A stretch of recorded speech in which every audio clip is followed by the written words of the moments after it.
পিছনে দেখছেন গাছে কত লোকে ঢিল বেঁধে গেছে, এখানে তাদের মনস্কামনা ঢিল বেঁধে করে গেছেন, পূরণ হলে আবার আসবেন। আর মূল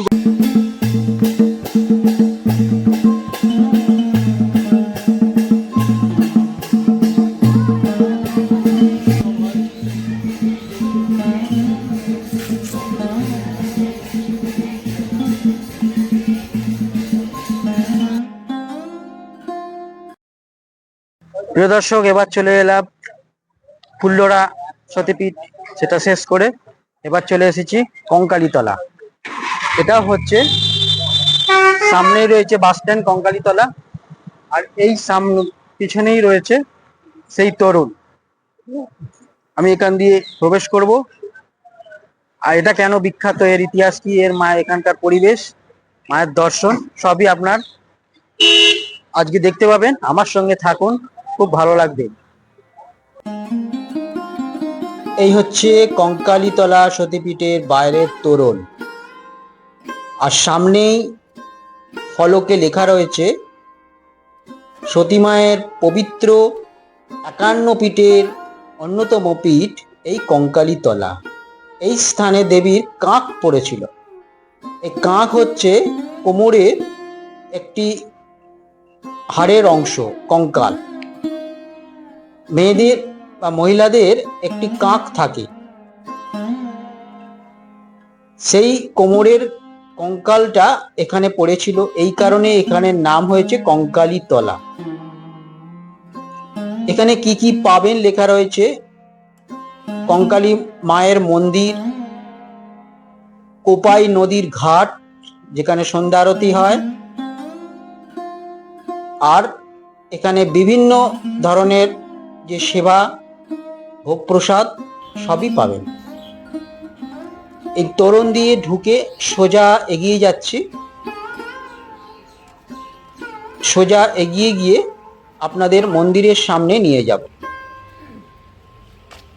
আমরা জানি এই সতীপীঠগুলি বীরভূমে বেশ ৫খানি অবস্থান করছে। যেতে যেতে এরকম প্রসাদের ডালি নিয়ে পসরা সাজিয়ে বসে আছে।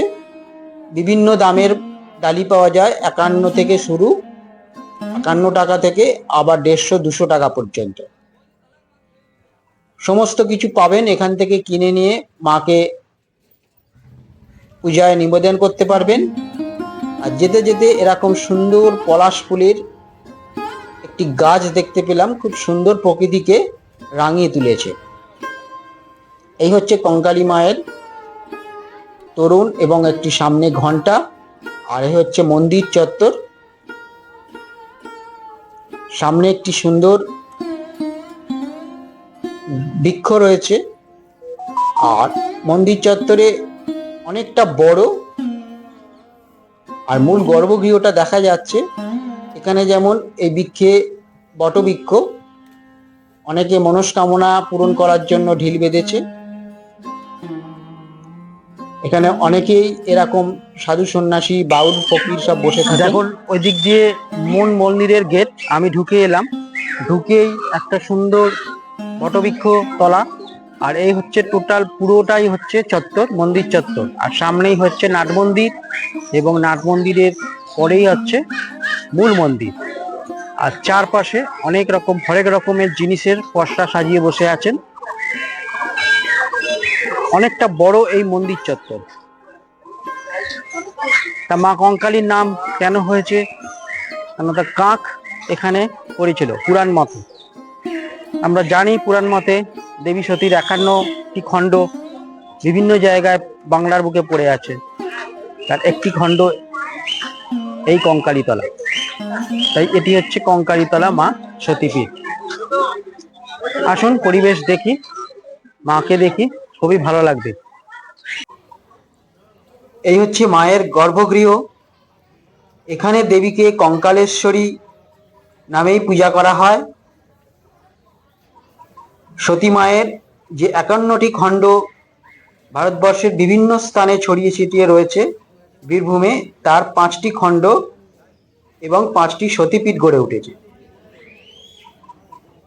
এই কঙ্কালেশ্বরী মায়ের গর্ভগৃহ প্রবেশ করছি। এখানে সবাই তার ইচ্ছা পূরণ ও মনস্কামনা পূরণ করতে পূজা নিয়ে মায়ের কাছে উপস্থাপন হয়েছে এবং নিজেকে মায়ের কাছে নিবেদন করছে তার আশা আকাঙ্ক্ষা ইচ্ছা যাতে পূরণ হয়। এই হচ্ছে বটবৃক্ষ। এখানে সবাই ঢিল বেঁধে গেছে তাদের মনস্কামনা পূরণ করার জন্য। সুন্দর একটা পরিবেশ, অত্যন্ত বড় পরিবেশ এবং অনেক জিনিসপত্রও এখানে বিক্রি হয়। পসরা সাজিয়েছে। পিছনে দেখছেন গাছে কত লোকে ঢিল বেঁধে গেছে, এখানে তাদের মনস্কামনা ঢিল বেঁধে করে গেছেন, পূরণ হলে আবার আসবেন। আর মূল গর্ভগৃহে যেমন মা রয়েছেন, মায়ের ফটো বা ভিডিও করা যাবে না, তাই ওখানে দেখাতে পারলাম না। আর এখানে যেমন রয়েছে একটি ঘট, দেখুন আপনাদের দেখাচ্ছি, দেখুন একটি ঘট রাখা আছে।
আপনারা এবার দেখছেন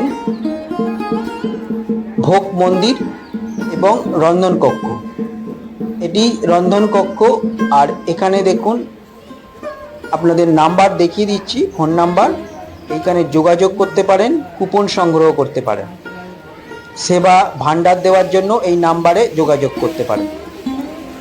এই হচ্ছে রন্ধন কক্ষ, যেমন লেখা রয়েছে কঙ্কালী মাতা ঠাকুরানী ভোগ মন্দির। আর এই পাশে রয়েছে ভোগ গ্রহণ কক্ষ, এখানে ভোগ গ্রহণ করতে পারেন, সবাই বসে এখানেই ভোগ গ্রহণ করেন। একটি দেখছেন কুণ্ড, আর এই দেখছেন সেই জলকুণ্ড যেখানে বাবা মহেশ্বর এবং সতী মায়ের খণ্ডটি এখানেই পতিত হয়েছিল। এটি হচ্ছে খুব পবিত্র স্থান। মন্দিরের চৈত্র সংক্রান্তিতে এখান থেকেই মহেশ্বরকে উদ্ধার করা হয়। ওই দিকটাতে আছে। আর অমাবস্যা ও দুর্গাপূজা এখানে ধুমধামের সঙ্গে আয়োজন হয়। আর এই দেখছেন কোপাই নদীর ঘাট, এখানে সন্ধ্যা আরতি হয়, খুব সুন্দর লাগে। এই সন্ধ্যা আরতির সময় এই দৃশ্যটি খুবই মনোরম, যেমন বেনারসে আপনারা পান। নদীটি অনেক দূর দীর্ঘ এবং খুব প্রশস্ত না হলেও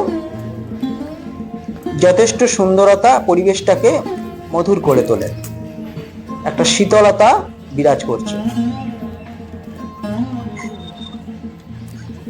আপনাদের এখানে যে মহেশ্বর মন্দিরটি রয়েছে সেটাও দর্শন করাবো, পাশেই রয়েছে, দেখতে থাকুন, খুব ভালো লাগবে।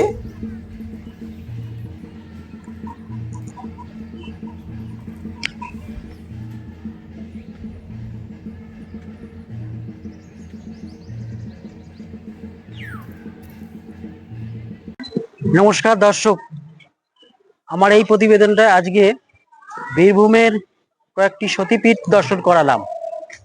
প্রথমে সাঁইথিয়া, নন্দিকেশ্বরী, তারপর হচ্ছে বীরভূমের লাভপুরের ফুল্লরা, এরপর আপনাদের শেষ সতীপীঠটা দেখালাম কঙ্কালীতলা।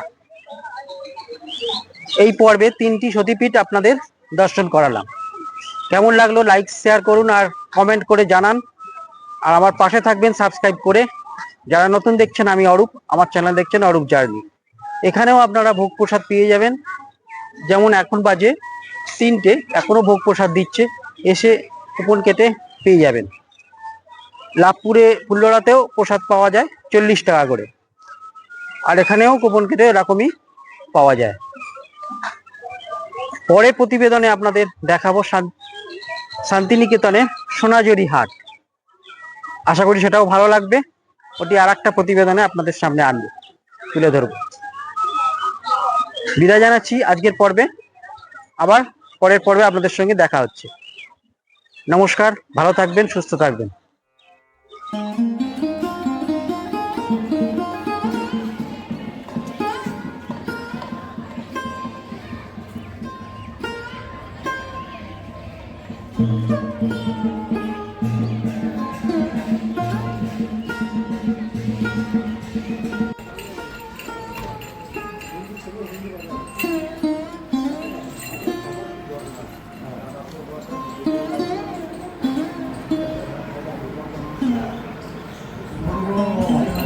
আমার পিছনে দেখছেন এই কঙ্কালীতলার শিব মন্দির, সুন্দর গর্ভগৃহ।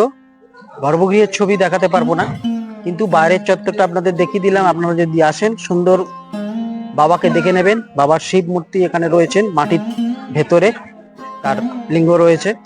আর এখানেও কিন্তু ভোগ প্রসাদ পাওয়া যায়। এখানেও যেমন লেখা রয়েছে আদি ভোগ মন্দির বলে। আর মন্দিরটা বাইরে থেকে আপনাদের দেখিয়ে দিচ্ছি। মন্দিরটার কাঠামো খুবই সুন্দর, একচালার মতো গঠন, আর নতুনত্বের ছোঁয়া রয়েছে। আর বাবার বিভিন্ন ছবি দেয়াল চিত্রে ফুটিয়ে তোলা হয়েছে, খুবই ভালো লাগবে এই স্থানটা। এটাও বেশ বড় স্থান। আসুন তাহলে দেখি।